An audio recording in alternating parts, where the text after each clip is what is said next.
प्यारे भक्तों, वडोदरा से माहरेश्वरी का ओम सर्वात्मने नमः। सबको मेरे प्रणाम। दशम सोपान की ओर हम जा रहे हैं। दशम स्कंद भागवत का है, जिसे परमात्मा का हृदय कहा है। हृदय जरा हटके है, अर्थात हृदय ब्लड सप्लाई तो करता है पूरे शरीर को, पंपिंग तो करता है, ये उसका फिजिकल वर्क हुआ। लेकिन सूक्ष्म रूप से देखे तो हृदय प्रेम का स्थान है और कृष्ण परम प्रेम स्वरूप है। कृष्ण का स्वरूप अद्भुत है, आकर्षित करने वाला है, अनन्य है। बचपन में हर माता बच्चे को कान्हा या कन्हैया लल्ला कहती है। धन्य है श्री कृष्ण, कर्म योग का शंखनाद करने वाला कृष्ण भारत के नौजवानों को जवानी में कर्मयोग का संदेश देते हैं और अंत में मृत्यु में भी साक्षी रहते हैं। ऐसे भगवान श्री कृष्ण का चरित्र है दशम स्कंद में। हम आगे बढ़ते हैं। कहो परीक्षित महामुनि, मम मन है उत्सुक, कृष्ण लीला अति दिव्य है, हृदय श्रवण इच्छुक। मेरा हृदय और मेरे कान कृष्ण लीला सुनने को अति उत्सुक है, जो दिव्य है। कृष्ण जन्म की कथा सुनायो, अब माँ की लीला मन मानो। देवी भागवत का आधार लेकर यहाँ मैंने प्रारंभ किया है दशम स्कंद का, और ये मुझे उचित लगा, मुझे योग्य लगा, इसलिए मैंने ऐसा किया है। प्यारे दोस्तों, कृष्ण जन्म की कथा सुनायो, यह सब माँ की लीला मानो। ये जगदम्बा की सब लीला है। कली में अधम असुर सुर, कली में अधम असुर अति बाढ़े। कली काल में असुर बहुत बढ़ गए। अघासुर, बकासुर, भौमासुर, अनेक प्रकार के असुर कलयुग में त्रास देने लगे लोगों को। धरती पर अधर्म बढ़ने लगा, धरती पर भार बढ़ने लगा। तीनों देव सह पृथ्वी सोचा। तीनों देवों के साथ अर्थात ब्रह्मा, महेश और विष्णु के साथ पृथ्वी ने सोचा अब क्या करे। योग माया के शरण में गए बिना कोई उद्धार नहीं। कुंडलिनी स्वरूपा त्रैलोक्य सुंदरी अखिलेश्वरी जगत जननी माँ अम्बा उसके शरण में जाते हैं, योग माया की शरण में, और प्रार्थना करके कहते हैं कि हमें शक्ति दीजिए और कोई उपाय बताइए। शुंभ निशुंभ रक्त बीज हरिणी प्रार्थना करते हैं कि धरती पर जब जब भार बढ़ा है पापों का, राक्षसों का, असुरों का त्रास बढ़ा है, तब माँ आपने ही सबका उद्धार किया है। जहाँ शिव नहीं कर पाए कुछ, जहाँ ब्रह्मा कुछ नहीं कर पाए, जहाँ विष्णु विवश हो गए, वहाँ माँ आपने आपकी शक्ति से, आपके बल से, आपकी माया से सबको सहारे है। शुंभ निशुंभ रक्त बीज हरिणी चंड मुंड धूम्राक्ष संहारिणी। चंड मुंड धूम्राक्ष रक्त बीज शुंभ निशुंभ महिषासुर जैसे राक्षसों को मारने वाले जगत का कारण स्वरूप देवी प्रसन्न भई वर दीना। जब प्रार्थना करते हैं सब कि माँ प्रसन्न हो, हमारे पर प्रसन्न हो, तब देवी प्रसन्न भई आशीष दिना, वरदान देती है, आशीर्वाद देती है। और प्रगट जब हो गई जगदम्बा, सब देव जय जयकार करते हैं। नंद यशोदा गृह में आया हूँ। योग माया ने कहा कि निकट भविष्य में मैं नंद और यशोदा के घर जन्म लूंगी। और विष्णु को आदेश दिया, माँ है, माँ तो सबको आदेश दे सकती है। विष्णु को आदेश दिया कि आप विष्णु कृष्ण बने तन जाओ हूँ, आप जाओ वसुदेव के घर कृष्ण बनकर, और मैं नंद और यशोदा के गृह आया हूँ। बाद में क्या करना है ये सब लीला, सब माया तय हो गई। करो सहाय पृथ्वी पर देवा। सर्वदेवों को कहा कि आप पृथ्वी पर जाओ, सहाय करो भगवान विष्णु को। विष्णु भय द्वापर वासुदेवा, और विष्णु द्वापर में वासुदेव नाम से प्रसिद्ध होंगे। प्रसंग आगे बढ़ रहा है। अब जरा इधर आइए, मथुरा की ओर, कृष्ण जन्म की कथा की ओर हम जा रहे हैं। वसुदेव देव की भय विवाहित देवकी और वसुदेव की शादी हुई, धाम धूम से विवाह संपन्न हुई। देवकी पर बहुत प्रेम था कंस को, तो बहन को विदा करने के लिए स्वयं रथ की बागडोर संभाल कर बहन को विदा करने के लिए जा रहा है। देवकी वसुदेव रथ में बैठे हैं, कंस चले रथ सहित विदाहित। इतने में क्या हुआ, तब न भगीरा भय गंभीरा,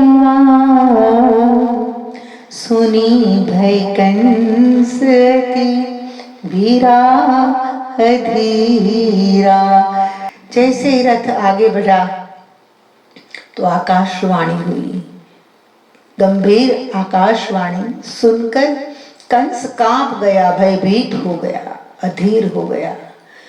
क्या आकाशवाणी थी, खल तब मृत्यु निकट अब आवे,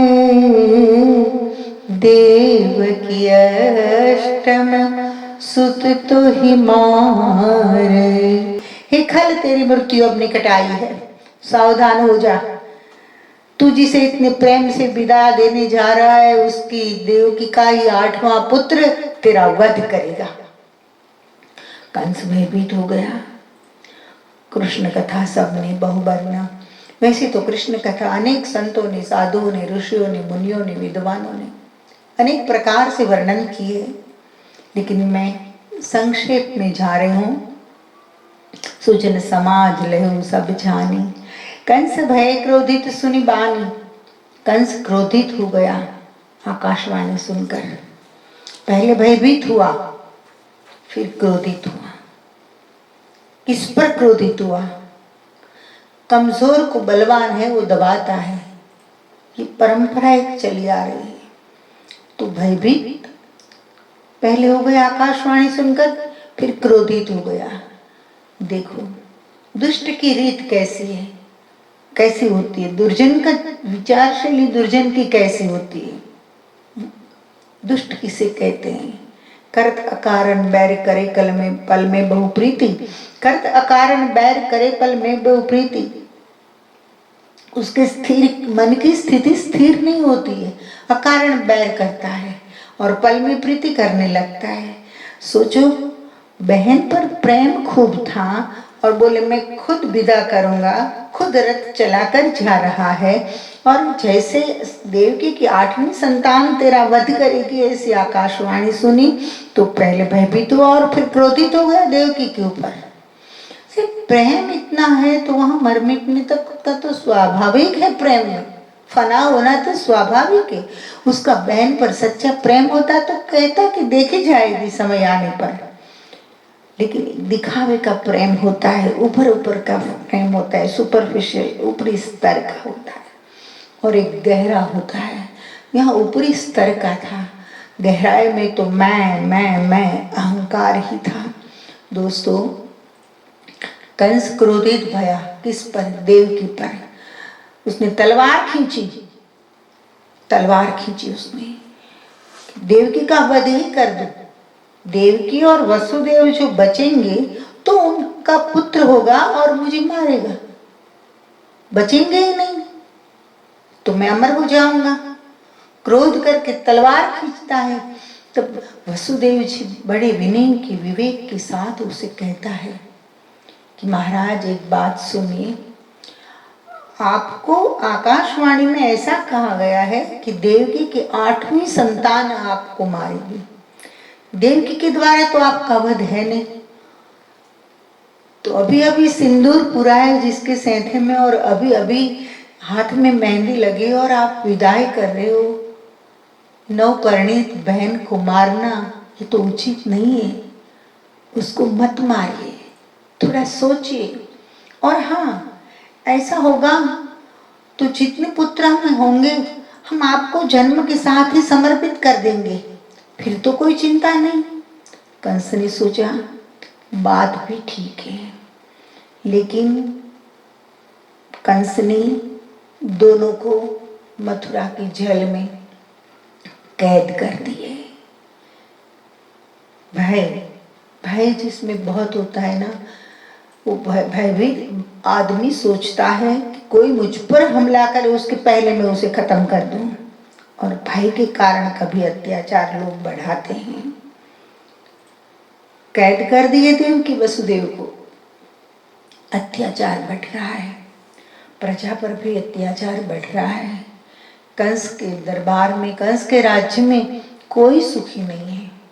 हाहाकार हो गया कि बहन बहनों को कैद कर दिए, कैद में बंद कर दिए हैं, लेकिन कोई बोल नहीं सकता है। यही तो हमारे समाज की कमजोरी है। हर इंसान भयभीत है, डरपोक है। हाँ, दो पांच निकलते हैं, ये अलग बात है, लेकिन हर इंसान भयभीत है।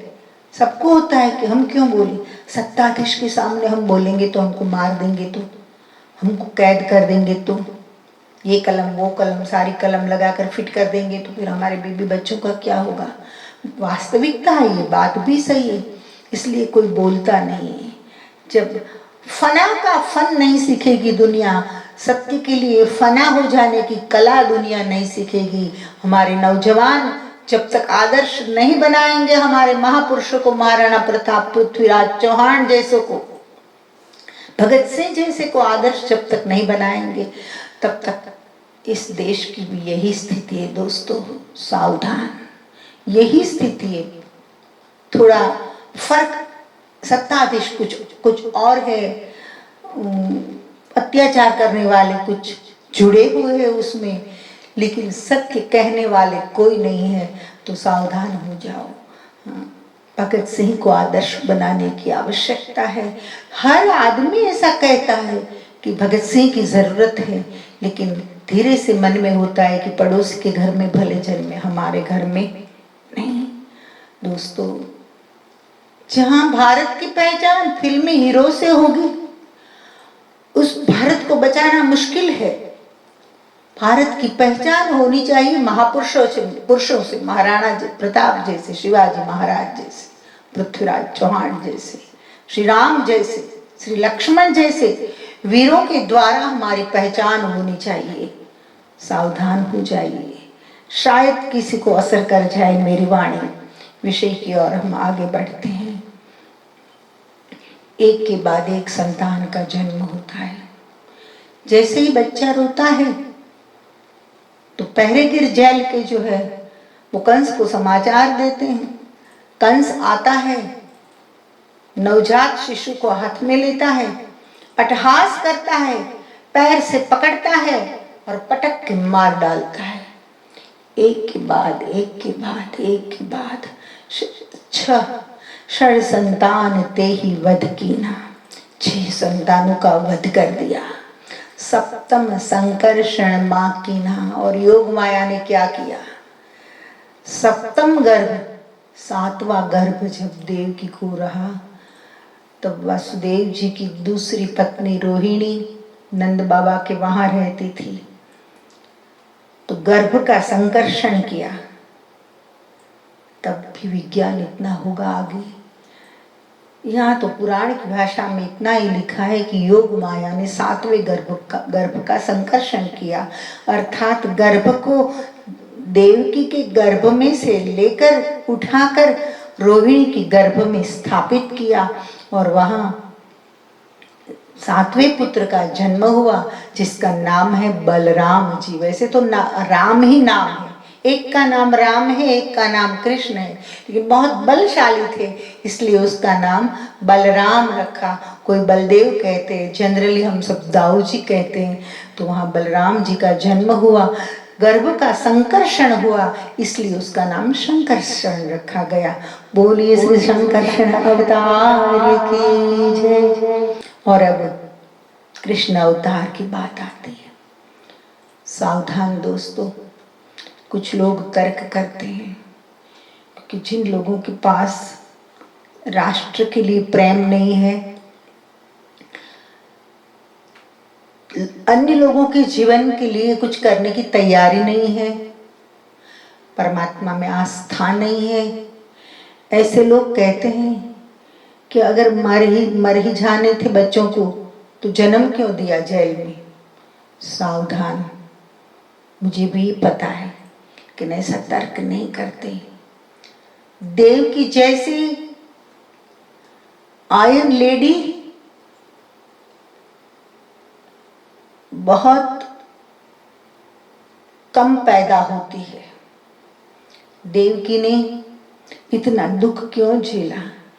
एक के बाद एक बालक को जन्म देती जाती थी। उसको पता था वो मर जाने वाला है, फिर भी जन्म देती जा रही थी। क्यों? ऐसा नहीं था कि झैल में देवकी और वासुदेव को शरीर का आकर्षण था। सावधान, झैल में जो होते हैं और जिसको पता होता है कि हमारे पुत्र को मार दिए जाएंगे, उसको वहां शारीरिक आकर्षण होने पर भी बच्चा पैदा करने का मन होता ही नहीं। फिर भी देव की जन्म देती जाती है। क्यों? भरोसा, उसको विश्वास है कि आकाशवाणी हुई है, स्वयं भगवान मेरे गर्भ से जन्म लेने वाले हैं, और अगर स्वयं भगवान जो आ रहे हैं तो आगे के 7 पुत्रों का भले कुछ भी हो, इतना बलिदान देने के बाद भी अगर भगवान उतरेंगे और धरती पर धर्म की स्थापना करेंगे और दुष्टों का नाश करेंगे, तो मैं 7 पुत्रों का बलिदान देने के लिए तैयार हूं, और मैं धन्य हो जाऊंगी। मेरे द्वारा भगवान धरती पर उतरेंगे और धरती का भार हल्का करेंगे। देवकी ने मन में ठान ली है। इस वजह से देवकी और वसुदेव एक के बाद एक संतानों को जन्म देते जाते हैं। प्रसंग आगे बढ़ता है। कृष्ण अवतार, अष्टम अंश विष्णु अवतारा। 8वां जो पुत्र है वो विष्णु का अवतार है। नाम कृष्ण ब्रज नंद उबारा। ब्रज को और नंद बाबा के सहित सबको जिसने अनेक बार सहायता करके उगारा, चमत्कार ही कहते हैं इसे। कथा आएगी आगे। कृष्ण राम गोपालक भयो, सब सुख यादव कुल को दयो। राम और कृष्ण दोनों गोपालक बने, गायों के रक्षक बने, और सब सुख यादव कुल को दयो। 8वें पुत्र को जन्म देने की अब तैयारी में है माता देवकी जी। श्रावण कृष्णा अष्टमी बुधा, श्रावण के कृष्ण पक्ष की अष्टमी और बुधवार आए तारण ताप त्रिविधा। त्रिविध ताप से मुक्त करने वाले परमात्मा धरती पर अवतार लेते हैं। देवकी जी जेल में 8वें संतान को जन्म देती है, लेकिन संतान दिव्य था। शंख चक्र गदा पद्म धारण किए हुए अत्यंत तेजस्वी और अद्भुत संतान बालक माँ से बात करता है। अद्भुत बालक अवतरा, दिव्य भय सब चिन्ह, धन्य धन्य भय सब धरा। हरि देह धर लीन, स्वयं हरि देह धर के आए, पृथ्वी धन्य बनी। माता पिता ने स्तुति बहु की नाम, माता पिता ने बहुत स्तुति की भगवान की। दिव्य शिशु ने आशीष ली, दिव्य पुत्र ने माता पिता के आशीर्वाद लिए। मोहिलय तात नंद गृह जाओ। और कृष्ण भगवान पिताजी को भेद बताते हैं, कहते हैं कि मुझे लेकर आप नंद के घर पहुंचो, ब्रज में जाओ। बोले कि जेल में ताले लगे हुए, पहरे गिरे हैं, मैं कैसे जाऊं? बोले आप निश्चिंत रहो, सब रास्ता हो जाएगा। मैं कहूँ ऐसा करो, तहाँ से महामाया को लावहूँ, और वहाँ जाकर महामाया का जन्म हुआ है नंद के घर, वहाँ से महामाया को इधर ले आया हूँ। कछुक समय बीते मैं आऊँ, कछुक समय बीतने के बाद मैं आपके पास वापस आ जाऊंगा। हनि शत्रु सबको मैं तारूं, शत्रु को मारूंगा, शत्रुओं का नाश करूंगा और भक्तों को तारूंगा। दिव्य पुत्र की बात को माने।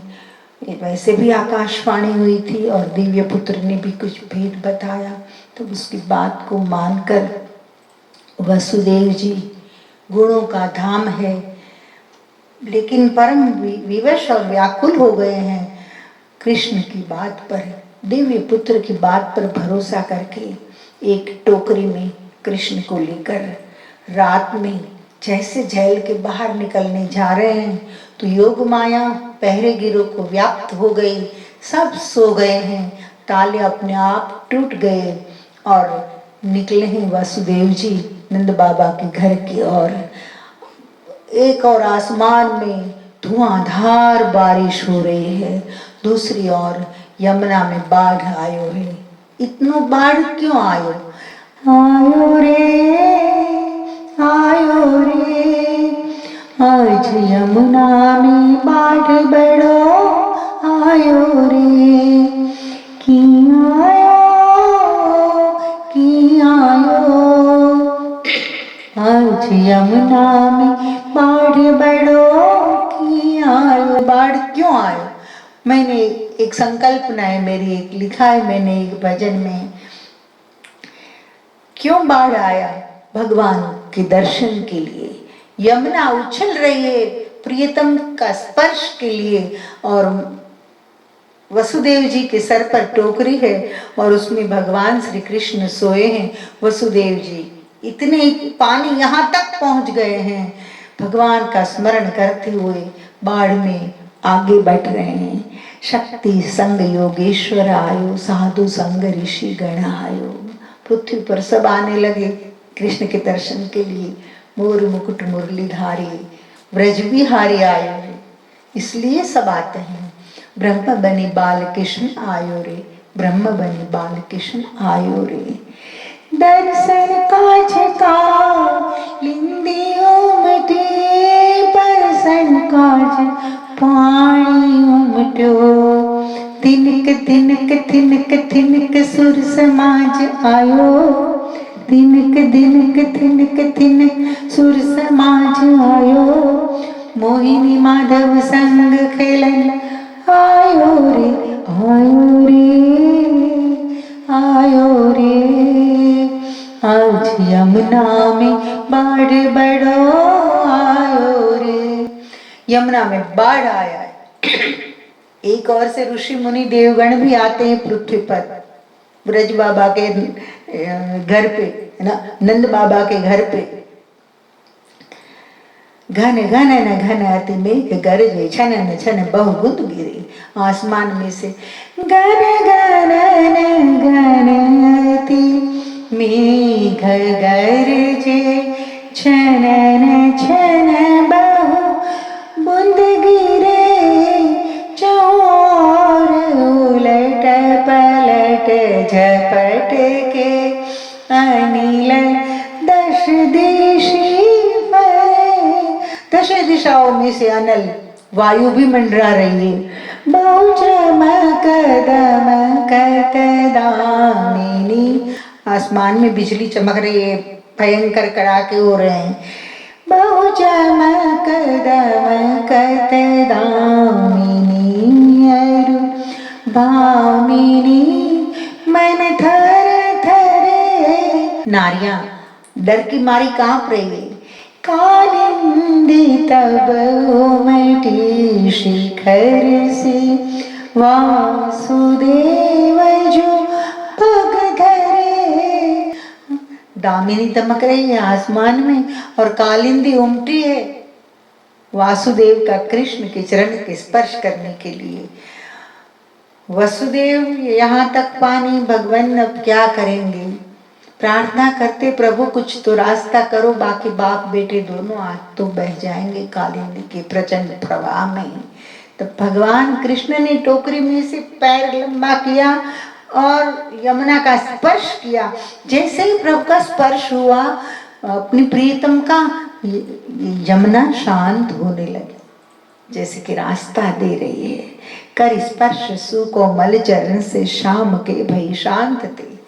श्याम के सुकोमल स्पर्श के चरण से शांत हो गई। उमड़ घुमड़ कर बरसे बादल लेते हैं विराम थे। उमड़ घुमड़ कर जो बादल बरस रहे थे वह विराम लेते। अविराम सुख के धाम पूरन काम ते घन श्याम ते। बहु हरेश्वरी हर्षत दर्श से परम पाया विराम ते। यमुना ने परम विराम जैसे पाया। प्रसंग आगे बढ़ रहा है। वसुदेव आए नंद गृहा। वसुदेव जी नंद के घर आते हैं। मित्र ने कंठ लगाई लेवा। रात का समय है, कोई और इस भेद को जानता नहीं है। वसुदेव को नंद बाबा ने गले लगा लिए। मित्र काज आतंक के अंता, जगत हित दुख सहत है संता। संत जगत के दुख को सहन नहीं कर पाता है और जगत को दुख से बचाना चाहता है, इसलिए संत पीड़ा सहन करते हैं।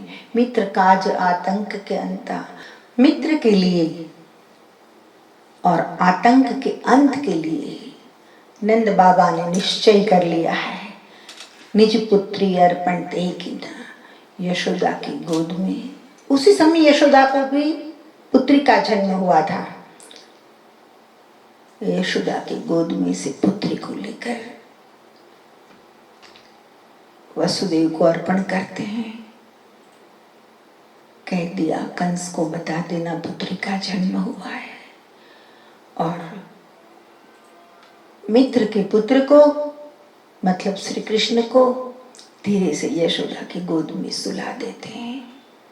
दोस्तों, ऐसे तो अनेक बार घटनाएं घटी है भारत में कि मित्र ने मित्र के लिए सब कुछ समर्पित कर दिया हो।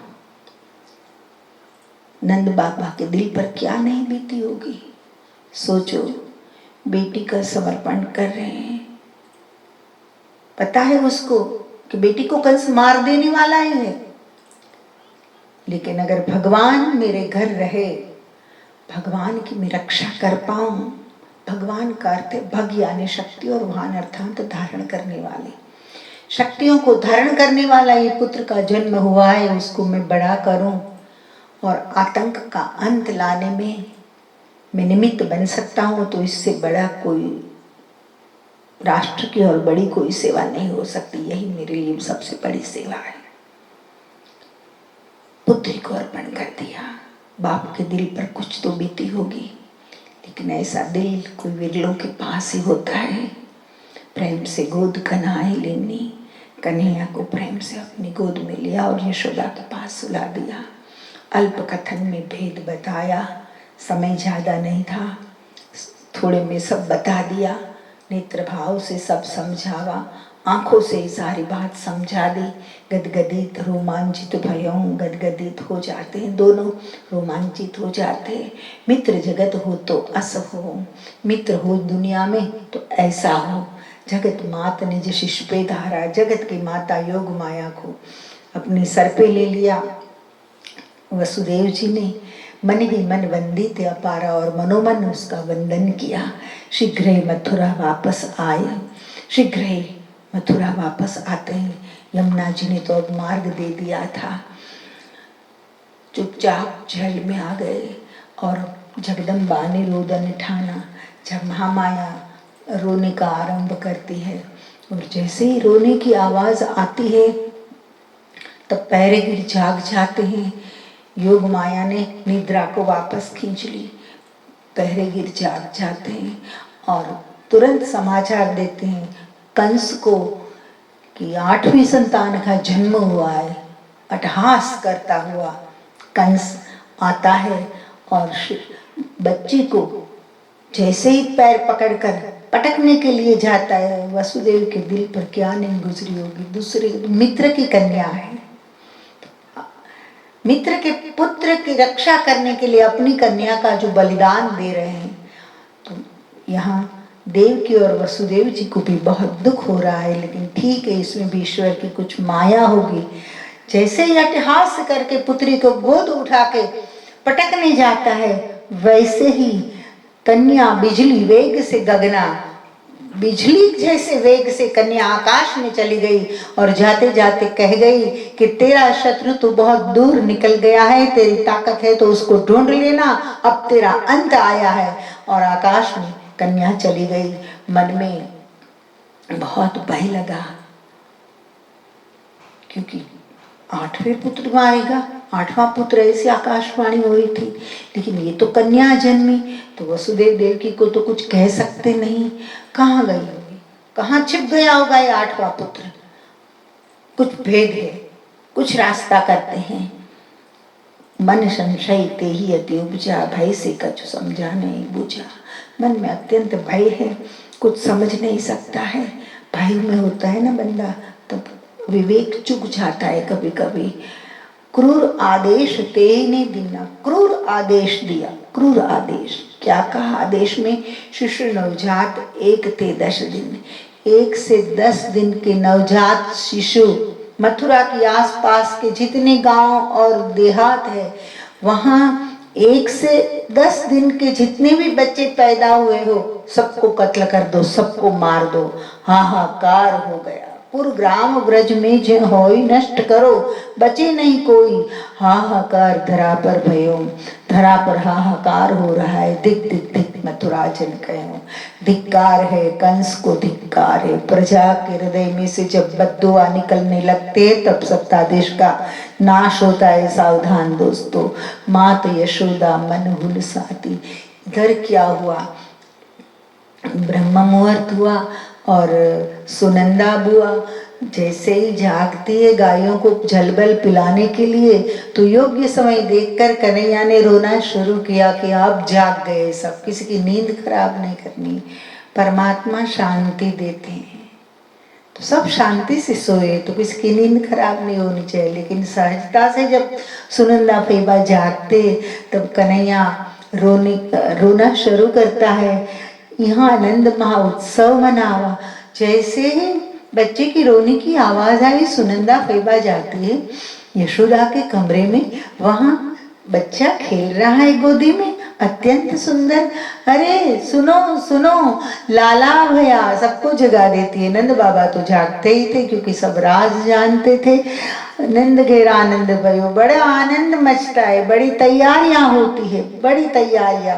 गोप गोपी सब नाचने लगते हैं, मक्खन दूध घी जहाँ जो कुछ है सब लेकर आए हैं। और नंद घेर आनंद भयो जय कन्हैया लाल की, नंद घेर आनंद भयो जय कन्हैया लाल की। बड़ा उत्सव हुआ। लेकिन इतने बड़े उत्सव की महिमा है, बेशक है, लेकिन मैं इतना विस्तार इसलिए नहीं करती हूँ क्योंकि यहाँ अपना कलेजे के टुकड़े जैसे बेटी को देकर बेटे की रक्षा करनी है।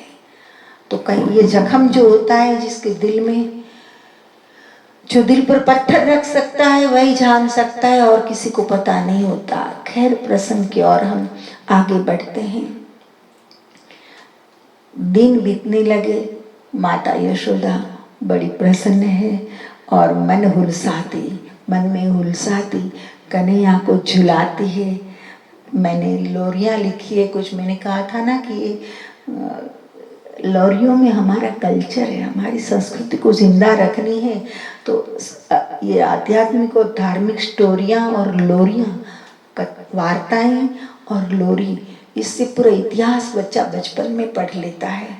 और माँ की ओर से कुछ संस्कार देने हो तो शब्दों के द्वारा ही बचपन में बच्चे के अचेतन मानस पर जो एक छाप पड़ जाती है वो जीवन भर रहती है।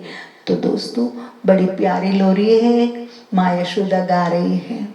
सोने का पलना रेशम की डोरी, सोने का पलना रेशम की डोरी, पोड़त नंद किशोर रे मैया गावत लोरी। पोड़त नंद किशोर मैया गावत लोरी। लाख खिलौने किशन को भावे, कि कन्हैया के पास कितने भी खिलौने लाकर रख दो, कन्हैया खुश नहीं होता है। तब माँ ने कहा, चक्र धराओ तेरो हाथ रे मैया गावत लोरी। बेटा मैं तेरे हाथ में ले चक्र धराती हूँ। जैसे ही चक्र हाथ में धराया तो कन्हैया को हुआ विष्णु को सुदर्शन चक्र आ गया। खुश कन्हैया। ऐसे दिन गुजर रहे हैं दोस्तों। एक प्रश्न उठता है, कृष्ण काले क्यों? कृष्ण काले क्यों? देवकी जी तो काली नहीं थी, लेकिन कृष्ण काले क्यों? तब मैंने कुछ घनाक्षरी कवित लिखे हैं, जवाब दिया है। सुनेंगे आपको अच्छा लगेगा शायद। मथुरा की जेल काली, कारण बताए हैं। मथुरा की जेल काली, तामे कोटरिया काली, कंस की कहानी काली, काले राज काज है। मथुरा की जेल काली, तामे कोटरिया काली, कंस की कहानी काली, काले राज काज है। देव की उदास काली छाई है, काली काली रावण की सावन की रात काली, काले काले भवन है। मथुरा की जेल में माँ देवकी को रखी गई है तो कितना भी सुंदर हो, लेकिन जेल में श्रृंखला से बांधे हुए हो, सांकलों से बांधे हुए तो, और भूखे प्यासे रहते हो, बच्चे को एक के बाद एक किसी माता के बच्चे को मार दिए जाते हो तो माता गोरी नहीं रह सकती, सांवली पड़ जाएगी। तो ध्यान से सुनिए, कारण है कृष्ण काले क्यों। मथुरा की जेल काली, तामे कोटरिया काली, कंस की कहानी काली, काले राज काज है।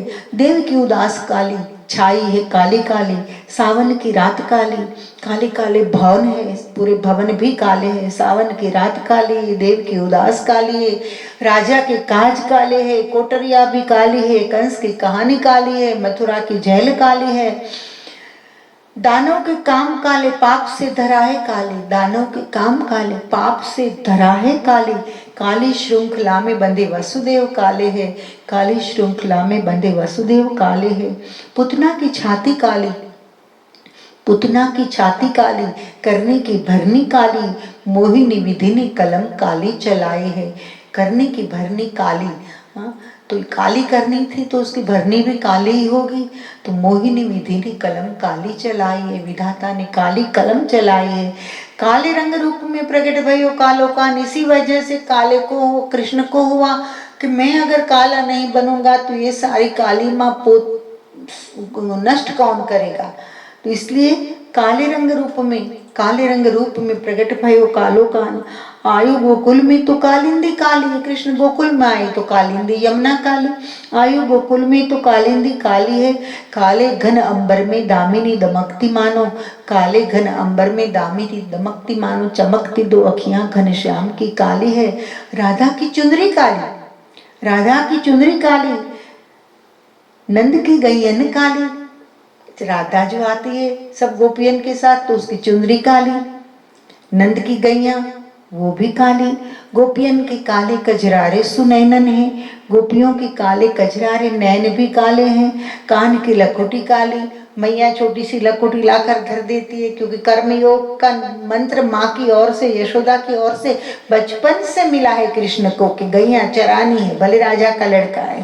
कान की लखोटी काली, मोहिनी कांधे कामरिया काली, और माँ यशोदा ने काली कामरिया धर दी है कृष्ण के कंधे पर, तो कांधे कामरिया काली। काले केश वाले कान यशोदा की गोद है, काले केश वाले कान यशोदा की गोद है। ऐसे काले केश वाले कन्हैया माता यशोदा की गोद में है। तो कृष्ण काला क्यों, इसके इतने सारे जवाब है। आगे बढ़ते हैं। शिव आगमन होता है, सदाशिव महादेव बम बम भोले करते हुए नंद बाबा के घर आते हैं। भभूति लगाई है, सर पर झटा है, सांप गले में लटक रहे, हाथ में त्रिशूल है, मृगचर में धारण किए हैं।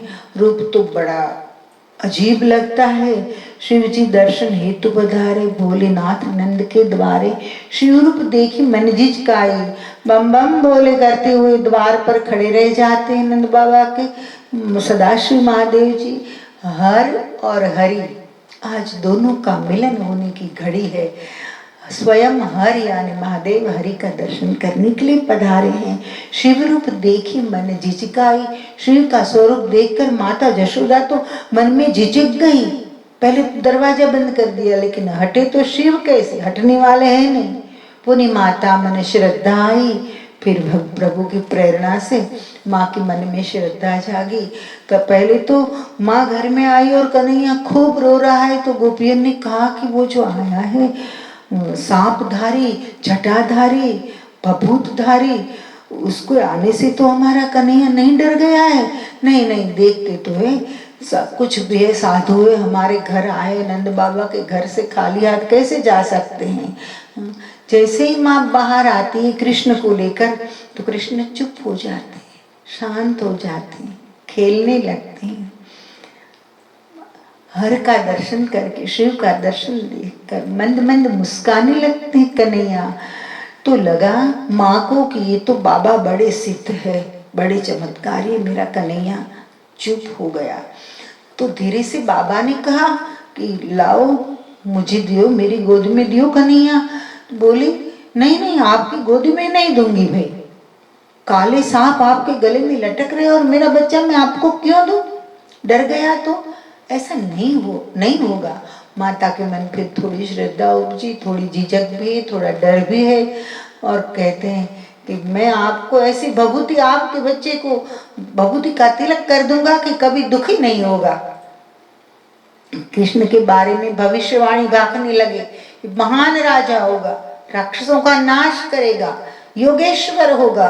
तब तो यशोदा माता को बहुत अच्छा लगा कि तब लीजिए। और जैसे शिव ने उठाए अपनी गोदी में कन्हैया को, कन्हैया और प्रसन्न हो गए और हंसने लगे।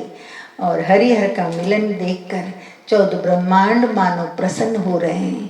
खैर फिर थोड़ी देर हुई, यशोदा माता बोली बस अब मुझे दे दो, अब वापस दे दो, माँ है ना। कन्हैया चुप हो गया, माँ की गोदी में सौंपा।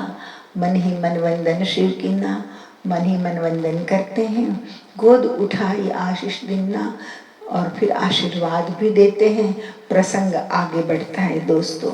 हर एक मैंने लिखा है एक भजन में शिव आगमन का, हर हर बोले शिव शिव बोले सांब सदा शिवायो, भूतन प्रेतन डाकिन शाकिन संग में सबको लायो। शिव जी डमरू बजायो, हरि दर्शन को आयो, सब लोग नगर के लुभायो।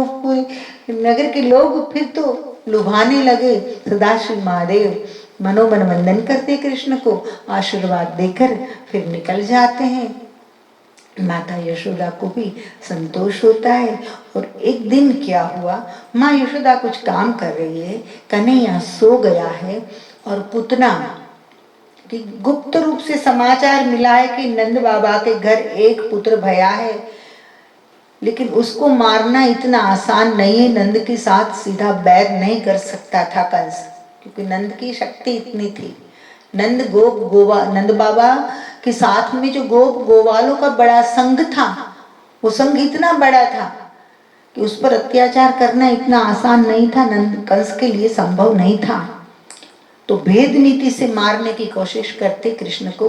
और पुतना एक दिन आती है अपने स्तन पर कालकुट जहर लगाकर। एक दिवस मासी पुतना सजी सुंदरी वेश, दंभ करे बहु प्रेम का, मन में अतिशय द्वेष, बाहर से प्रेम का दंभ करती है, सुंदरी का रूप लेकर आई।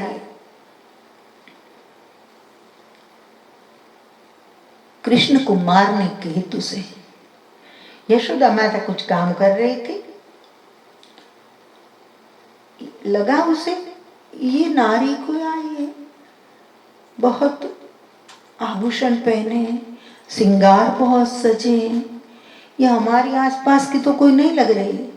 हो सकता है मथुरा के साथ हमारा संबंध है, बहन रोहिणी का, वासुदेव का, तो कोई वहां से आया होगा।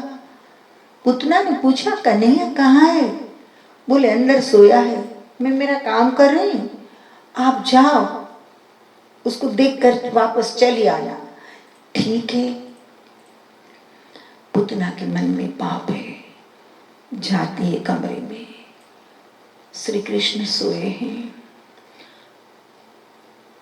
धीरे से देख लेते हैं, फिर आंख बंद कर देते हैं, फिर धीरे से देख लेते हैं, फिर आंख बंद कर देते हैं। सोच रहे हैं उसके सामने मुझे नहीं देखना है, उस पर दृष्टि नहीं करनी है, क्योंकि मेरी दृष्टि उस पर पड़ गई तो सन्मुख होए जीव मोह जबी, जन्म कोटि अज्ञानासै तभी। जीव जब मुझसे सन्मुख होता है तब करोड़ों जन्म के पाप जलकर नष्ट हो जाते हैं। लेकिन इसके करोड़ों जन्म के पाप जलकर नष्ट हो जाए ऐसी उसकी पात्रता नहीं है, इसलिए मुझे उसके सामने नहीं देखना है। मैं सामने देखूंगा अगर तो उसका मति परिवर्तन हो जाएगा। आंख बंद कर देते हैं श्री कृष्ण। कुछ संत कहते हैं आंखें बंद क्यों की, तो तो कुछ महात्माओं का मत है कि भगवान सोच रहे कि इसको कौन सी गति दूं। कुछ संतों का कहना है कि बलिराजा को जब पाताल में भगवान ने डाल दिए, तीसरा कदम सर पे रखकर, तब बलिराजा की कन्या के मन में दो भाव आए थे एक साथ। उसका नाम था रत्नावली। तो रत्नावली के मन में दो भाव आए थे। पहले ये बटुक जब आया, कमंडल हाथ में, धोती कमंडल दंड धरी के भाल में, चारु त्रिपुंड लगायो, नियाचन कोटि निडग धरा, ब्रह्म बाल बनी ब्रह्म आप सिधायो। जब पहले आए थे तब वो झरोखे में से जो देख रही थी तो उसको हुआ कि कितना अच्छा बच्चा है, ऐसा बच्चा मुझे प्राप्त हो तो वात्सल्य भाव उमटा। लेकिन जब बलि को पाताल में बलि पाताल में चला गया जब और सब कुछ बलि का ले लिया, तब उसी रत्नावली को मन में ये भाव आया कि इसको तो मार देना चाहिए। ये मनुष्य का मन है, मन के अनुरूप होता है तो मन हकारात्मक हो जाता है, जरा सा मन से विपरीत होता है तब मन नकार में चला जाता है। तो इस मन को जीतने के लिए ही ऐसे ज्ञान भक्ति और सब कर्म से, कर्म का जो निबोध देती है, ऐसी कथाओं की आवश्यकता है, ऐसे सत्संग की आवश्यकता है, संत समागम की आवश्यकता है, चिंतन मनन की आवश्यकता है, ध्यान की आवश्यकता है, ताकि मन की गति क्षण क्षण में जो बदलती है उसको आप स्थिर कर पाओ। तब जब वामन रूप को दो भाव से देखा था रत्नावली ने, तब वामन ने दोनों भाव पर तथास्तु कहा था। तो ऐसा पुत्र मेरा हो, तो ऐसा भाव जो मन में आया था, इसलिए उसने भगवान ने स्तनपान किया उसका, और उसको तो मार देना चाहिए, जो मारने का भाव किया था। तो कृष्ण तो सीधा कहते हैं कि जो हणते हैं, जो मारते हमको, उसको मारने में कोई पाप नहीं है। वो सीधा सिद्धांत है गीता में। इसलिए भगवान ने आंख बंद करके चुपचाप सो रहे हैं कि क्या करे, देखता हूं वो क्या करती है। पहले पुतना आती है, धीरे से प्रभु को गोदी में उठाती है, चारों ओर देखती है कि कोई मुझे देख तो नहीं रहे, और स्तन पर कालकुट विष लगा कर आती है, भगवान को विष पिलाने जाती है। भगवान श्री कृष्ण नेत्र बंद करके सदाशिव महादेव को याद करते हैं कि प्रभु मेरा काम तो है मक्खन खाना, विष पीने का नहीं। एक काम करो, दूध मैं पीऊंगा, विष आप पी लेना। अपने इष्ट का स्मरण करते हैं। खैर जो है सो, ऐसी तो अनेक कथाएं लड़ाकर हमारे साधु संत ऋषि मुनि कहते हैं, जो रोचक हो जाती है और रोचक हो जाती है, और उसमें कुछ तथ्य भी तो लगता है। खैर जैसे ही छाती पे लगाती है, परमात्मा प्राण पीने लगे, पुतना की प्राण पीने लगे। मुझे छोड़, लेकिन भगवान नहीं छोड़ते। बोले तूने अनेक बालकों को इस तरह से मार दिया है, तुझे जीवन मांगने का कोई अधिकार नहीं। और पुतना गिरती है भयानक राक्षसी के स्वरूप में, साथ में कुछ पेड़ भी गिरे। कृष्ण ने व्यवस्था कर दी, क्योंकि जलानी भी तो पड़ेगी ना, इसलिए लकड़ियां भी इकट्ठी कर दी। खैर सब डर गए। हाहाकार व्रज में भया भारी, व्रज में भयंकर हाहाकार हो गया। प्रारंभ में पितु मातु शंकित, प्रारंभ में माता पिता शंकित थे, पुनि भय लीला से निश्चिंत। लेकिन धीरे धीरे एक के बाद एक राक्षसों का वध होने लगा कृष्ण के द्वारा, अलग अलग प्रकार से। तब माता पिता को भी श्रद्धा बैठ गई, निश्चिंत हो गए कि हमारे घर तो प्रभु पधारे स्वयं। ब्राह्मणों की आशीष मिलती है श्री कृष्ण को। भगवान श्री कृष्ण का नामकरण करने के लिए भूदेवों को बुलाए जाते हैं, और जो कैसे ब्राह्मणों के आशीष थे, और वो ब्राह्मण कैसे थे, और ऐसे ब्राह्मणों के आशीर्वाद होते हैं तो बंदे को कुछ होता नहीं है। सावधान। कैसे थे? ब्राह्मण के आशीष से मोहन, सदा सुरक्षित नहीं सम्मोहन। वे द्विज राग द्वेष से मुक्त थे, राग द्वेष से मुक्त थे सबसे पहले। कैसे ब्राह्मण थे? हम ब्राह्मण थोड़े सावधान होकर सुनेंगे। वे द्विज राग द्वेष से मुक्त थे। राग द्वेष से मुक्त, राग द्वेष से मुक्त होना बहुत कठिन है, परंतु परमात्मा को कौन आशीर्वाद दे सकते? कोई साधारण ब्राह्मण नहीं, श्रेष्ठ ब्राह्मण, उच्च विचारधारा है जिसकी, जीवन जिसका पवित्र है। तो वे द्विज राग द्वेष से मुक्त थे, वे ब्राह्मण राग द्वेष से मुक्त थे। शील अहिंसा सत्य युक्त थे, चारित्र्यपूर्ण थे, अहिंसा का पालन करने वाले थे और सत्य से युक्त थे, असत्य नहीं बोलते थे।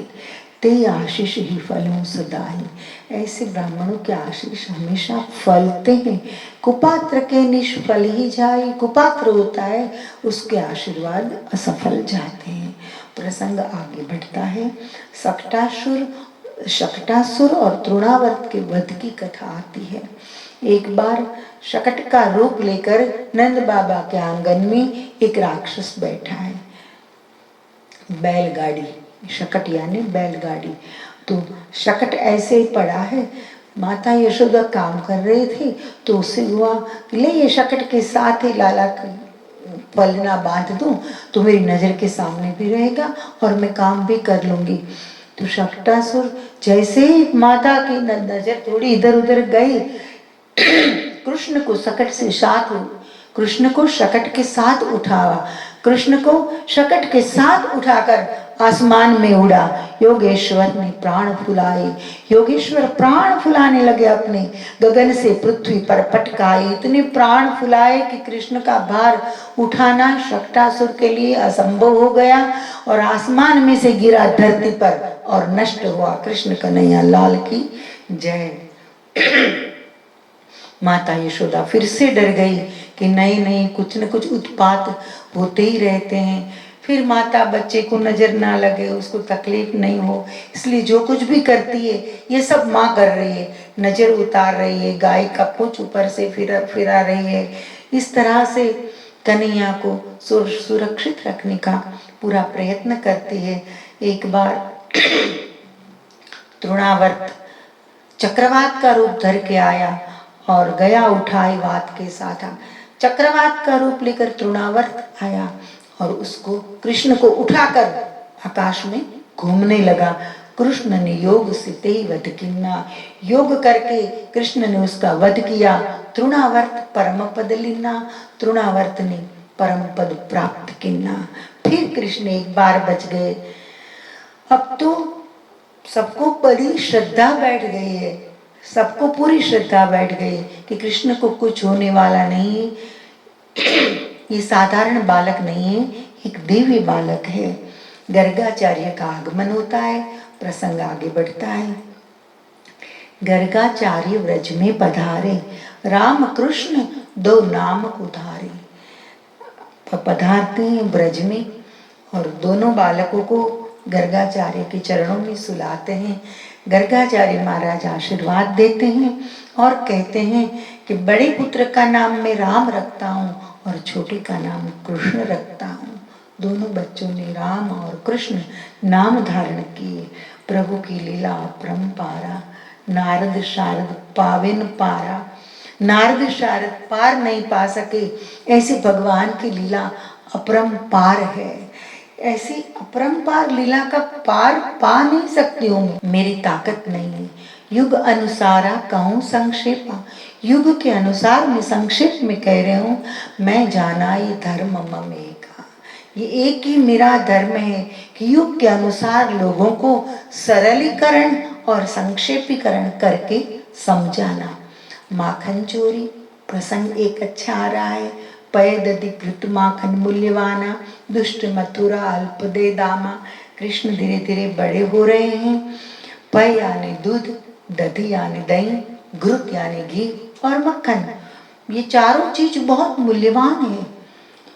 और सब ग्वाला की पत्नियां जो है, ये सब घी, दूध, मक्खन जैसे दिव्य पदार्थ, शक्ति युक्त पदार्थ मथुरा में बेचने जाती है और मथुरा के दुष्ट लोग और राक्षस बहुत कम दाम में उनके पास से खरीद लेते हैं, इतने कम दाम में कि अच्छे से पशुपालक अपने बच्चों का पेट भी नहीं भर सकते हैं,